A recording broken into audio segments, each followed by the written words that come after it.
ኢንትራንስ ውጤት ተለቋል። ዛሬ ተለቋል። ውጤቱ እንዴት ማየት እንደሚችሉና የትኛው ተማሪ ከፍተኛ ከኢትዮጵያ እንዳመጣ ከሴቶችም ከወንዶችም ማን ከፍተኛ እንዳመጣ እና የትኛው ትምህርት ቤት ከፍተኛ እንዳስመዘገበና ሙሉ ተማሪ የትኛው ትምህርት ቤት ማሳለፍ እንደቻለና የትኛው ምንም ተማሪ ያላሳለፈ ተማሪዎች ትምህርት ቤትን ስንት እንደሆነና ብዙ ነገሮችን ዛሬ ሁሉንም መረጃዎችን እነግርላችኋለሁ። በፐርሰንት ስንት ፐርሰንት እንዳሳለፉት የኢትዮጵያ ክልሎች ሁሉንም እሱን እናያለን። እስከመጨረሻ ድረስ ቆዩ።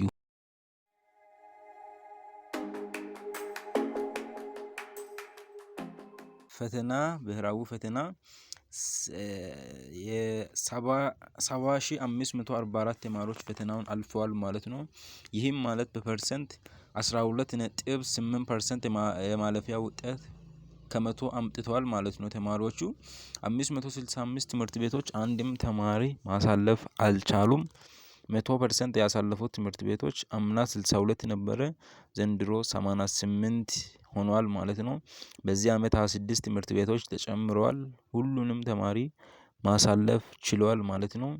በፈተና አሰጣጥ ዘዴ ደግሞ ስናይ በኦንላይን የተፈተኑት 18.37% አልፈዋል።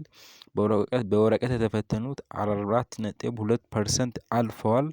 የክልሉ የማለፊያ ምጣኔ ደግሞ ስናይ አዲስ አበባ 32.4% አልፈዋል። ሀረር 22.76% አልፈዋል። አማራ 15%፣ ድሬዳዋ 15.92%፣ ትግራይ 11.2%፣ ጉሙዝ 10.53%፣ ደቡብ 9.2%፣ ሶማሌ 9%፣ ሲዳማ 6.95%፣ ጉሙዝ 6.1%፣ ደቡብ ክልል 4.2%፣ 3.4% የክልሉ ስም ያልተጠቀሰ ነው። መጨረሻ ላይ 3.4% ከፍተኛ ውጤት ያስመዘገቡ ተማሪዎች 591 ከ60 ተፈጥሮ ሳይንስ ነው የተመዘገበው። ወንድ ነው። ኦርዳ ትምህርት ቤት ነው።